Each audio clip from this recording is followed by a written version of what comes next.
know what time it is. It's your boy DJ Richie Skye back with some tea, interviews, recaps, and more. And be sure to check the links in the description of this video for trips, for books, one-on-one sessions, and more. Now let's get into the tea.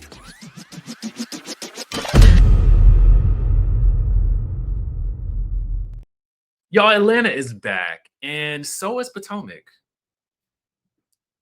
Maybe. Let's get into the tea regarding some, I don't want to say some conflicting reports, but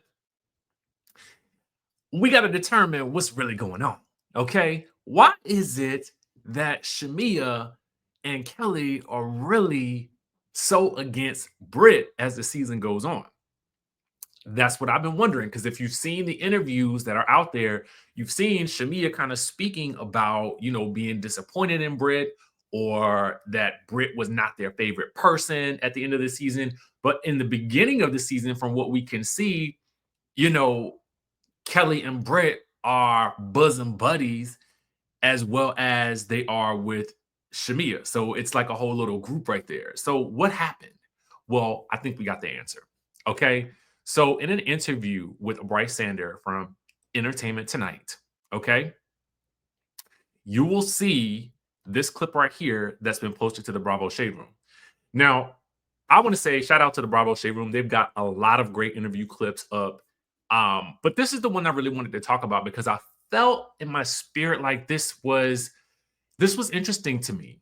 Shamea says that Brit Edie crossed the line when she seemingly talked about her youngest daughter, Shiloh.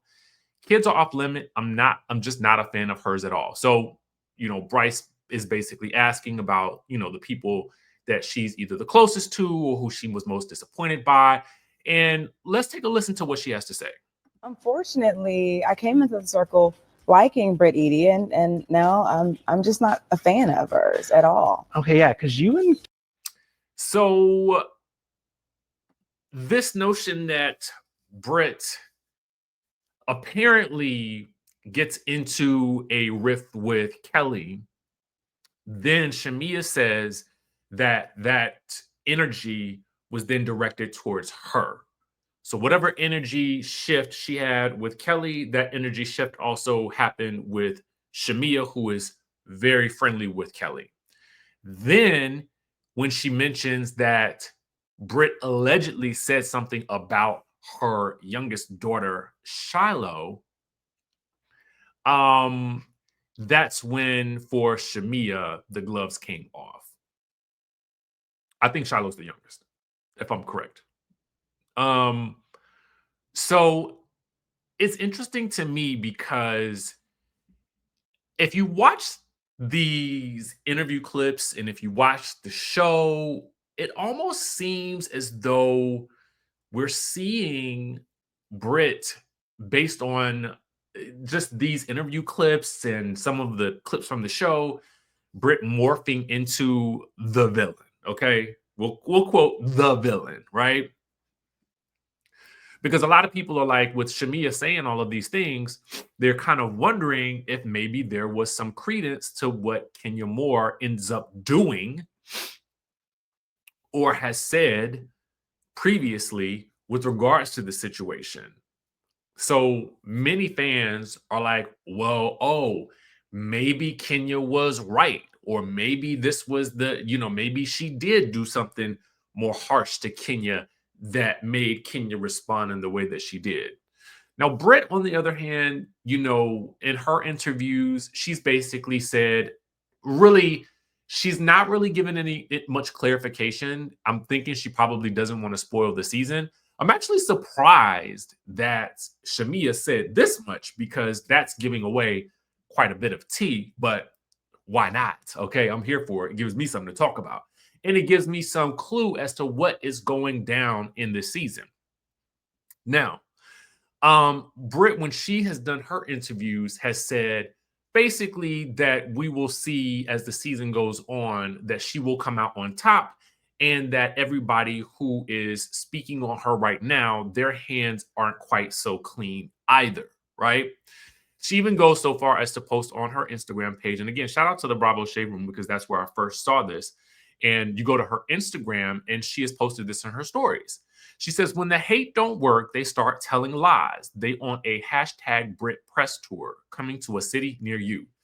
Now, this is relevant because Shamea is currently doing the press rounds for the Real Housewives of Atlanta.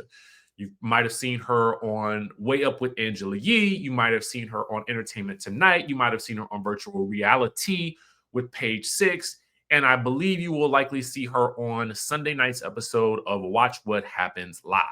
Makes sense, right? She is a big focal point to the season. She's been around for quite some time. I always figured they would put Portia first, and it only makes sense that they would put Shamea second. Although it's very interesting that they wouldn't put Drew second. The only reason I say that is because she's going to have this big blow up with Portia in this coming episode. So I would have expected, it would have been nice to get her response to that, but maybe they're holding Drew for a later date and time for something much more explosive. I don't know. So what do you guys think? Are they painting Brit to be the new villain?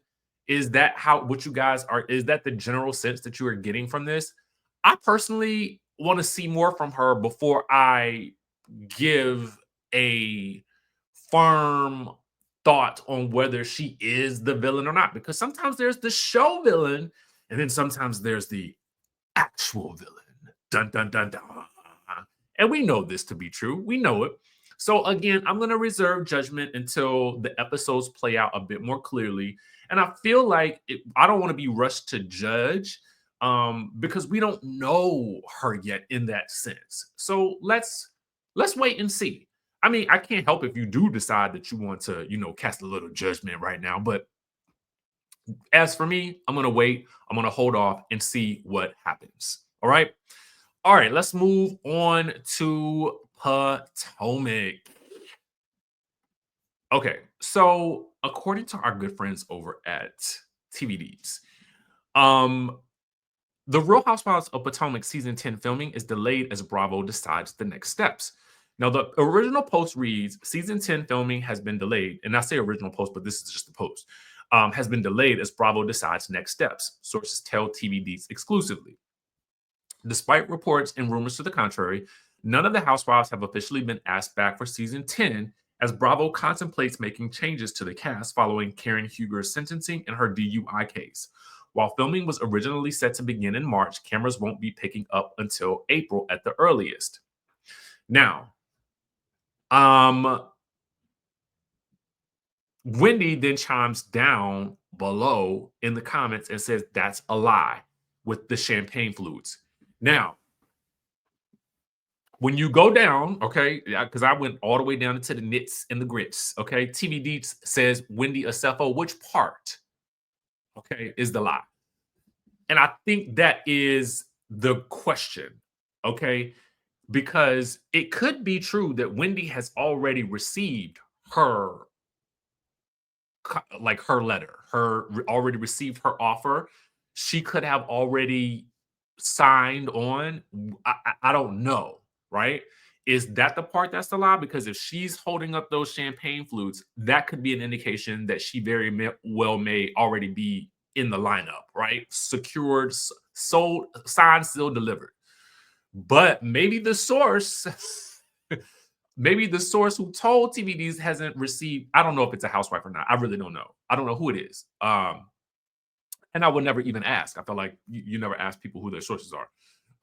But maybe the source isn't someone who has received their contract or isn't someone who is in the know of anyone else who has received their contract outside of maybe now we can maybe assume Dr. Wendy Acefo. So let's move on to the other part that could be, that Wendy could be talking about, but I think she probably maybe not. I don't know. Is that the filming was set to start in March and won't begin until April.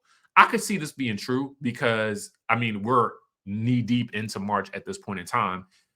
And outside of filming people individually, I don't necessarily think that they may be filming anything in a group setting, because I do think that they're probably up in the air about what to do with the cast now that Karen is not going to be there. You don't have Mia there as well. So you're down 2 individuals. The easiest thing, in my opinion, would be to bring back in Candace, but I just don't know where they would, how that would work. In the general sense of, when Candace left, she was at odds with Giselle in a major way. I don't know, has enough time passed for them to have gotten over those issues? I don't really know, but it seemed to me like Candace would make the obvious choice, or would be the obvious choice, unless you are looking to bring in someone completely new. Because I just don't know that the network was completely sold on Jazzy, and that's not based on what I think. I just think it's based on what we saw them and the way they saw and the way we saw them sort of treat her as a personality on the show. I felt like her presence was diminished. And so it just leaves me wondering what they think about her. I always say, let's give people at least a season or two, unless they're just awful. Okay. And you just know that they don't belong. Right. Diana Jenkins, no more seasons. We know. Anne Marie, no. Okay. Maybe someplace else, but not Housewives. Sometimes you just know. Right. And with Jazzy, I feel like, I don't know. Maybe we give her a chance, but we need some comedy, and Candace provides comedy. So what do you guys think? What's the fix for Potomac? Let me know what you think in the chatterization down below. I would say that they do need to probably get on the ball or the bandwagon with Potomac so that we can have something to watch by the end of the year, because otherwise it's going to be very dry if they continue to delay filming. It's going to be very dry at the end of the year. I promise you. After Atlanta goes off, what's going to happen on Sunday nights? Potomac needs to be ready to go. Okay? Ready to go. So anyway, those are the stories that we have for you guys today. Let me know what your thoughts are in the chatterization down below. And with that being said, I will catch you in the next video.